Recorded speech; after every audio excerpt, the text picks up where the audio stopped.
உத்தரப்பிரதேசம், பஞ்சாப், மணிப்பூர், உத்தரகண்ட், கோவா ஆகிய 5 மாநில சட்டப்பேரவை தேர்தல் தேதி தொடர்பாக தேர்தல் ஆணையம் சற்று நேரத்தில் அறிவிப்பை வெளியிடுகிறது. This year, on March 15th, March 19th, March 23rd, and again March 23rd and May 14th respectively. A total of 690 assembly constituencies will go poll this time. These includes 40 assembly constituencies in Goa, 60 assembly constituencies in Manipur, 117 ACs in Punjab, 17 ACs in Uttarakhand, and 403 ACs in Uttar Pradesh. The Constitution of India places upon ECI the solemn responsibility to conduct timely elections. It is the right of citizens to exercise their sovereign will and elect their representatives. For the past 2 years, the impact of COVID-19 has made conduct of elections extremely challenging. All those present here today and those listening to us have been part of this journey, full of trials and tribulations. It is our duty to see how to conduct elections in a manner that protects both the voters and the vote. As the country faces a surge of COVID cases and emergence of a new variant, Commission would like to explain in some detail the new protocols that have been put in place for conducting forthcoming elections in a free, fair, participative, accessible and safe manner. But before that, we would like to tell you something about the basic preparations which we have done. We work with 3 broad objectives this time, and foremost is the COVID-safe election. Second is hassle-free, comfortable voting experience to the voters, and third, the maximum voter participation. Friends, for last 6 months, the entire election machinery was gearing up for these elections.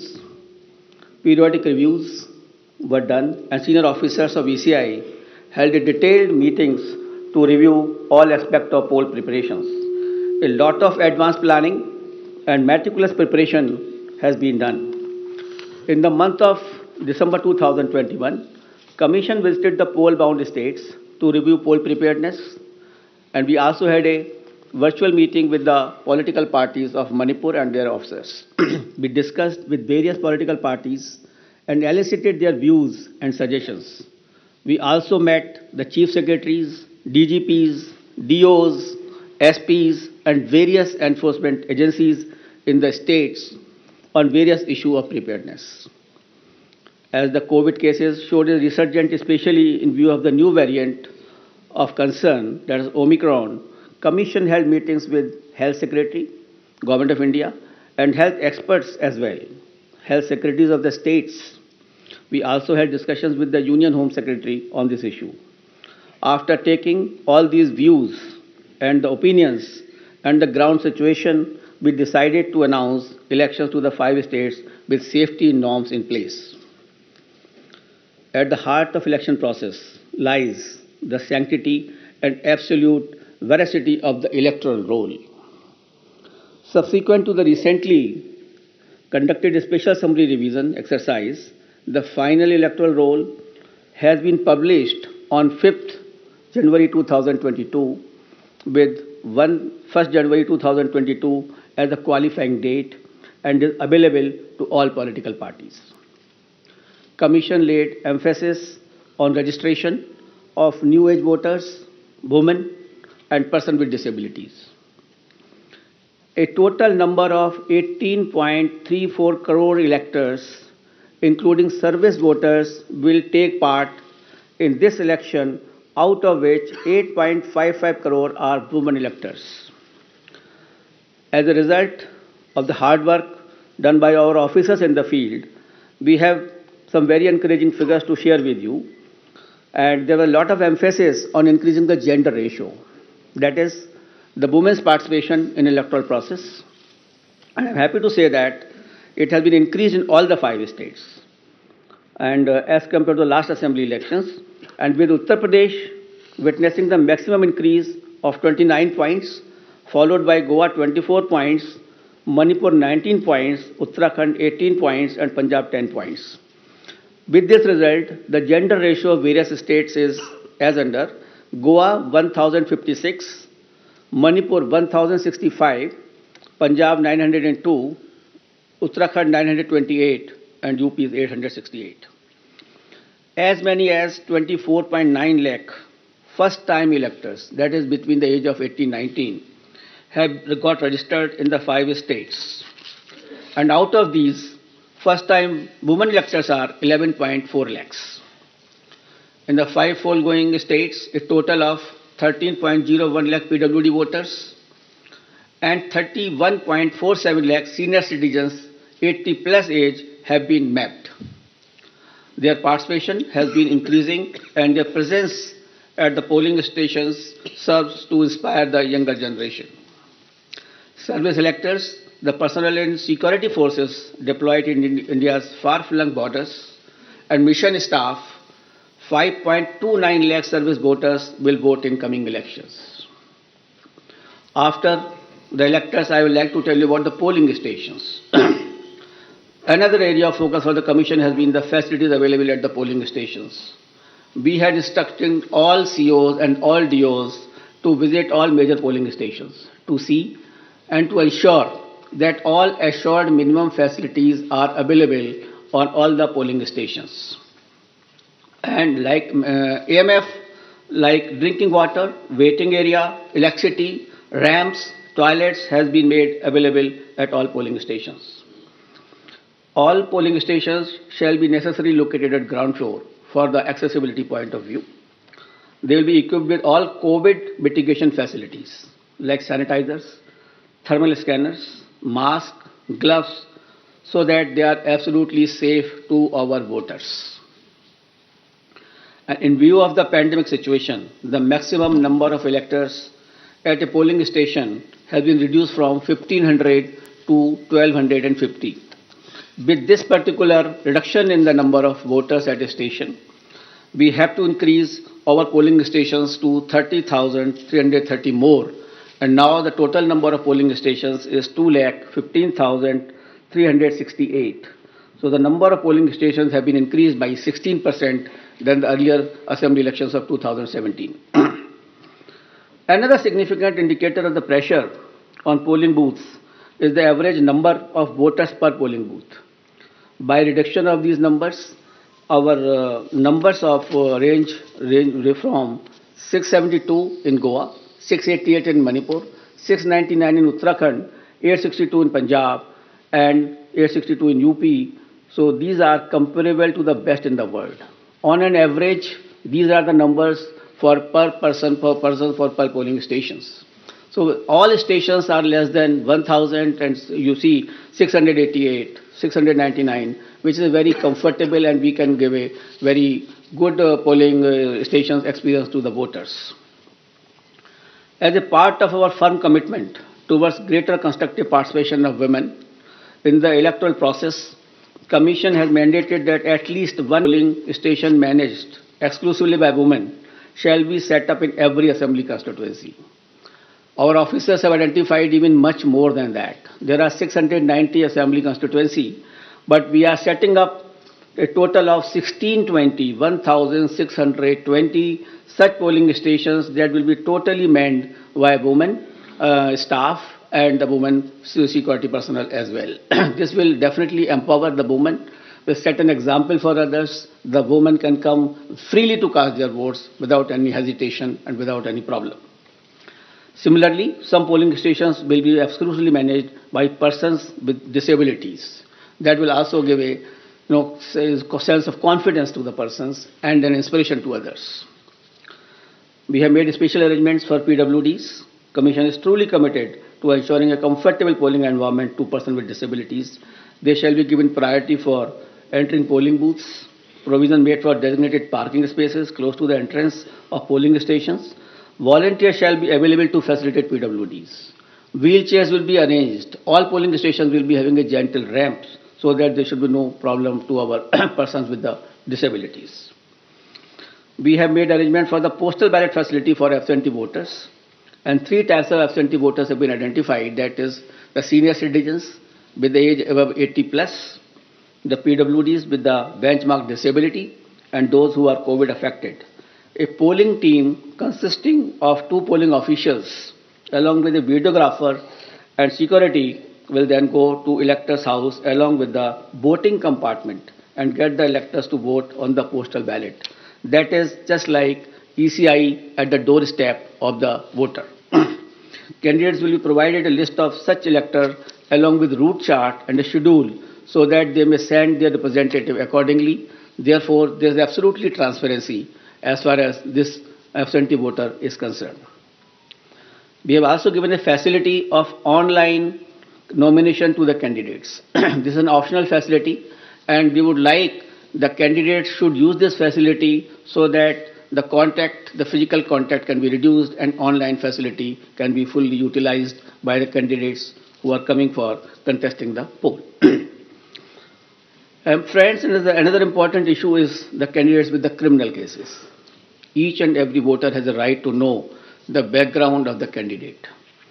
Among other measures to ensure ethical elections, emphasis is also given on mandatory publicity of criminal antecedents. Candidates with criminal antecedents are required to publish information in this regard in newspaper and through television channels on 3 occasions during the campaign period. Besides this, it is also mandatory for political parties to upload on their website at the home page detailed information regarding individuals with pending criminal cases who have been selected as candidates. Along with the reasons, the political party will have to give the reasons as to why this particular candidate has been selected and no candidate without any criminal antecedent was selected, and benevolity is not the criteria for the same. And the details will be published within 48 hours of the selection of the candidate and not prior to 2 weeks before the first date of filing of nomination as was done earlier. The details of such candidates will also be available on Know Your Candidate. That is an app developed by the ECI. Measures for ensuring peaceful and transparent polls. All critical events will be videographed to closely monitor the proceedings on the poll day without violating the secrecy of the voting process. The Commission has directed that arrangements for webcasting shall be done in critical polling stations and all polling stations in vulnerable areas, or at least in 50% of total polling stations, including auxiliary polling stations, whichever is higher. We have seen the preparations of the officers in this regard. The officers have been guided that absolutely on objective criteria, the critical stations and the vulnerable areas should be selected.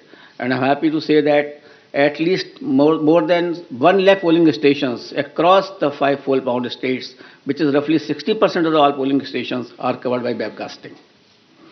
To ensure further transparency, the officers of the civil services drawn from IAS, IPS and IRS and other account services shall be deployed as central observers in the coming elections. Nearly 900 observers, general observers, police observers and expenditures observers will keep a watch on every aspect of elections in the field. The special observers will also be deployed if necessary. Another important issue is the expenditure monitoring. As you are all aware, that only 2 days before we have increased the limit of candidates for the ensuing elections as far as the expenditure is concerned, from 28 lakh to 40 lakh. As per revised limits pertinent to these 5 elections, the limit on candidate expenditure for the state of Punjab, Uttarakhand and UP will now be rupees 40 lakh, and for Goa and Manipur it shall be rupees 28 lakhs. And this also has been increased in view of keeping the digital modes of communication and the campaigns. The Commission has zero tolerance towards abuse of money power and misuse of the government machinery, as some of the political parties have mentioned to us. Officials have been instructed to monitor expenditure-sensitive constituencies and ensure comprehensive and coordinated actions. Conducting inducement-free and ethical election is of a prime importance for the Election Commission of India. Commission, wherever had gone to all the 5 states, held meetings with all enforcement agencies whether it is from income tax, the DRI, the excise department, the railways, the airport authorities, all enforcement agencies were met. We met all the enforcement agencies. We saw their positions. We directed them that no illegal money, no illegal, this alcohol or any freebies or drugs can be distributed. They will have to, increase their efforts in this regard. We had monitored the seizures which were made by them so far. We have asked them to expedite the seizures. We have asked them to block the flow of liquor into their estates which are coal bound. So a comprehensive plan has been prepared by them also. And again, when we will go, we will have to examine it. We have to see that we are absolutely for inducement-free elections in all the 5 states. Voter EVMs in all the polling stations, the EVM and VVPAT will be utilized, and Commission has already made arrangements to ensure availability of an adequate number of EVMs and VVPAT for the smooth conduct of elections. I'll also mention about the important IT tools which are important for the election purposes. And the first is the Suvidha app, which has been developed for all political parties, and they can fix their campaign areas. They can ask for the grounds through that app. They need not to require to go to any place, to the DO's office, or there is an app on which they can directly apply. And the PWD app is also there for the person with disabilities, and definitely they can ask for the wheelchair, the free transport facility, and other whichever facility they require, so that they can facilitate their movement to the polling stations. An important app is the C-Vigil application. We would like, for any election purpose, it is Jan Bhagidari, the pupil participation, which is important for any good election. Therefore, the C-Vigil app should be used by all persons, general public, the voters, and that particular app can be downloaded, and any incident of violation of MCC, distribution of freebies, distribution of money can be uploaded on that. You just take a picture, click it, send it.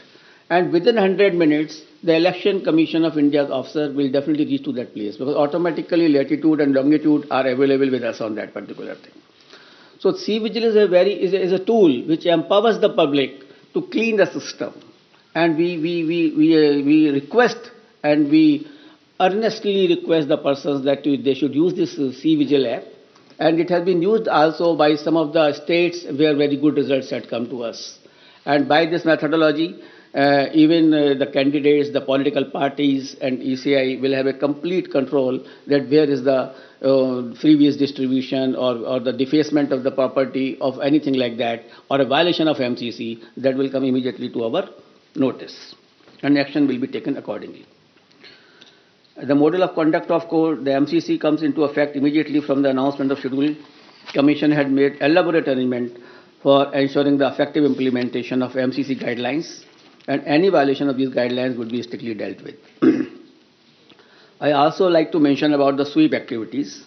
Friends, sweep initiatives, that is the systematic voters education program which we have, is a very important program through which we reach to the voters, and we want voters to be aware about their rights. Voters should be aware about the polling booth safeties. The voter should know how to how to go to the polling stations, how to cast their vote, how to use EVM. So this is the basic thing, and how to increase the participation of the voters. That is a very big thing before us. So through our sweep activities, we will make outreach programs to our voters to make them aware about the safety standards at the polling booth, so that they can be assured that the polling booths are absolutely safe. We will tell them about the assured minimum facilities which are available on the booth. And similarly, a voter's guide, a small voter guide, will also be provided to the voters along with the EPIC card.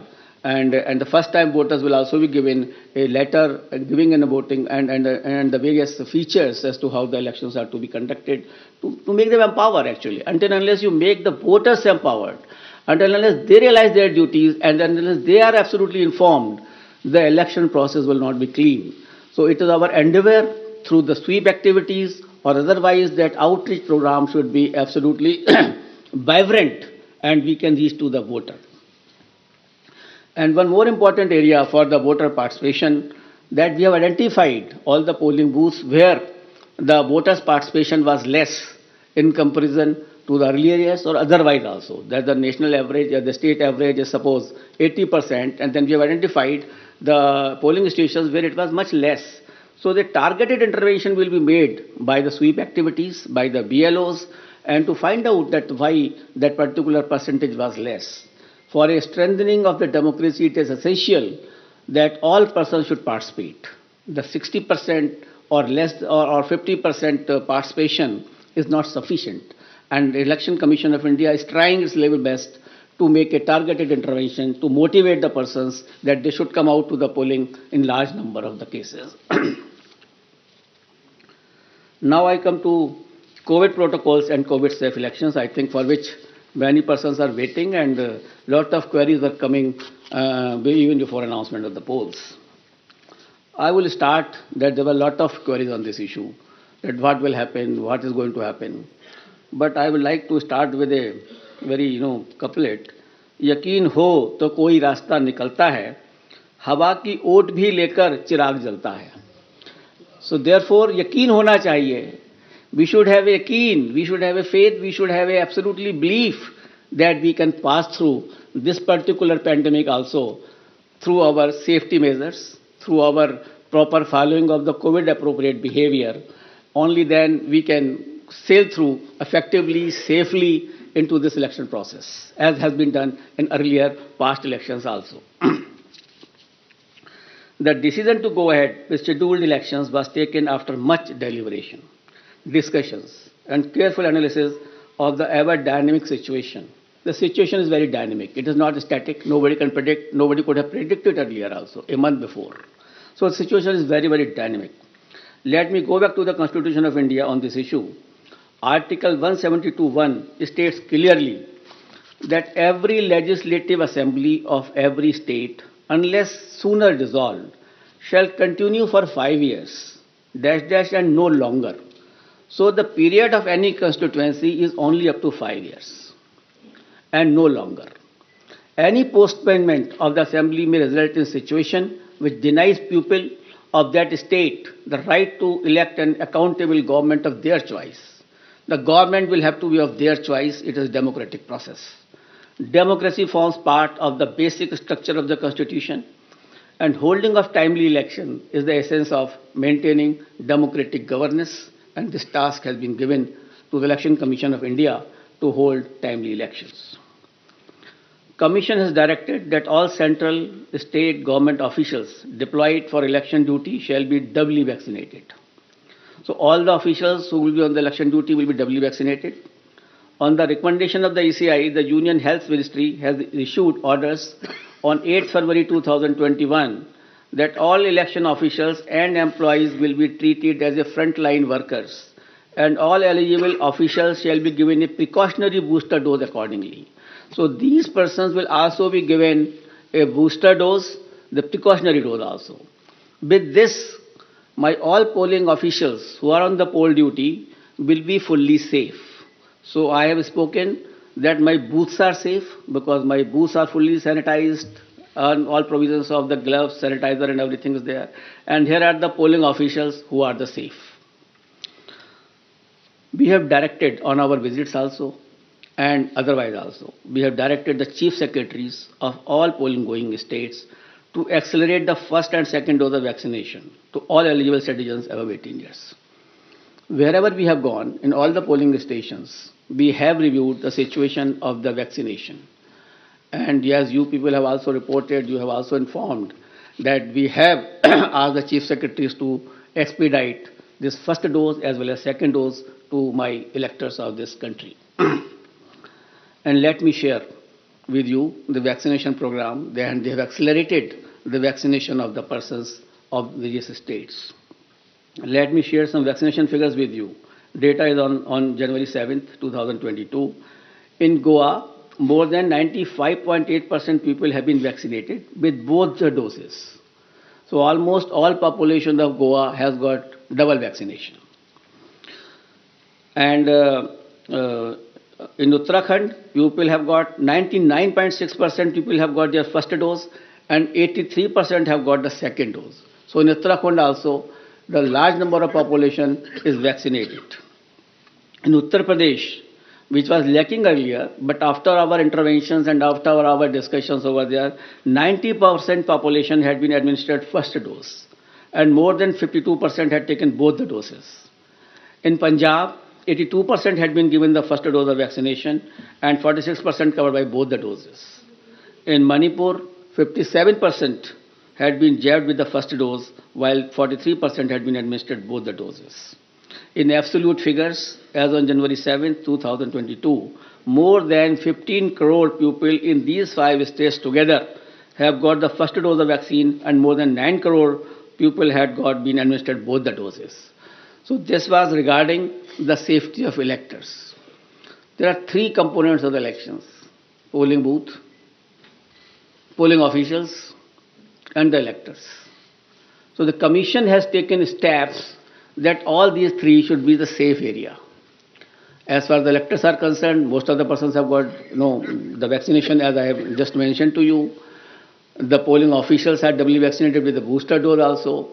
Polling stations are safe, as I mentioned to you, that all sanitizations have been done. And before polling also, all polling booths will be fully sanitized. We have also seen the positivity rate of these states before taking decisions. I'll tell you that the weekly positivity rate in UP was only 0.24%. In Uttarakhand, it was 1.01%. In Punjab, it was 2%. Hello? Slowly. Figures. Acha, figure. In UP, the positivity rate was 0.24%. In Uttarakhand, the positivity rate was 1.01%. In Punjab, it was 2.1%. In Manipur, it was 1.1%. And Goa, it was something around 13% because of the newer party by the outsider in that state. So these are the positivity weekly rates which we have seen and produced by all of us. And we have taken the opinion of medical experts, the Union Health Secretary, and other secretaries as I discussed with you. We have appointed health nodal officers at the district, state, and assembly constituency level and in all polling states. And in view of COVID concerns, polling time has been increased by 1 hour in all 5 states, and the time will be notified when the notification will be issued of those particular states. In view of emphasis on non-contact based campaign during pandemic conditions, Commission has decided to double the free equitable time allotted to the recognized political parties on Doordarshan and AER during these elections.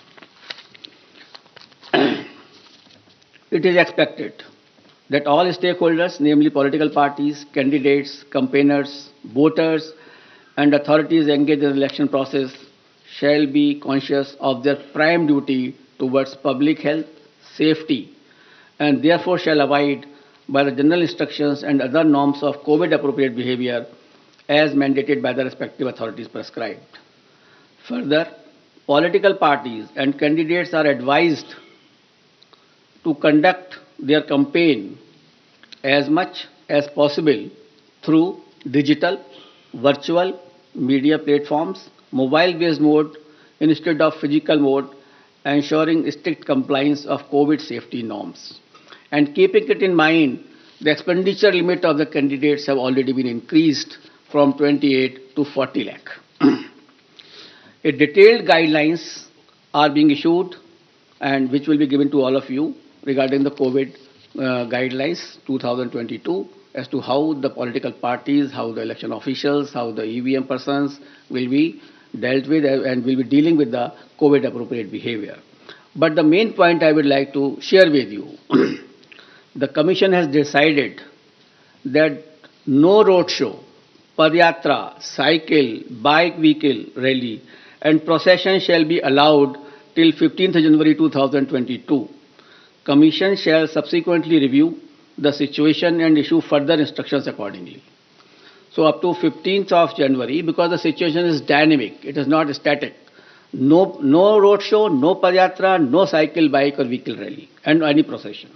Similarly, no physical rally of political parties or probable candidates or any other group related to election shall be allowed till 15th January. Commission shall subsequently review the situation, considering the situation of the pandemic, and issue further restrictions accordingly. So, up to 15th of January, there is absolutely a moratorium of physical rally and physical road shows. Between 8 p.m. and 8 a.m., no rallies and public meetings. Similar like a campaign curfew that on any campaign day. That will continue. No nukkad sabhas will be allowed on public roads, roundabouts or public streets or corners. Fifth, no victory procession after the counting shall be allowed and not more than 2 persons shall be allowed to accompany the winning candidate or his or authorized representative to receive the certificate of election from returning officers. So we are reducing the physical contact, physical availability, and we are saying that more and more virtual and virtual rallies, virtual campaign should be done. However, physical rallies during the campaign period, if after considering the situation, which is very dynamic, and when permitted after the decision of the Commission, shall be conducted subject to adherence to COVID-19 guidelines. The maximum limit of persons allowed for indoor and outdoor rally meeting shall be as per existing directions of SDMAs. For these meetings, political parties shall distribute masks and sanitizer to persons attending and maintain COVID protocol at entry and exit point. Further rallies and meetings shall be allowed only in earmarked places and with prior permission of district administration.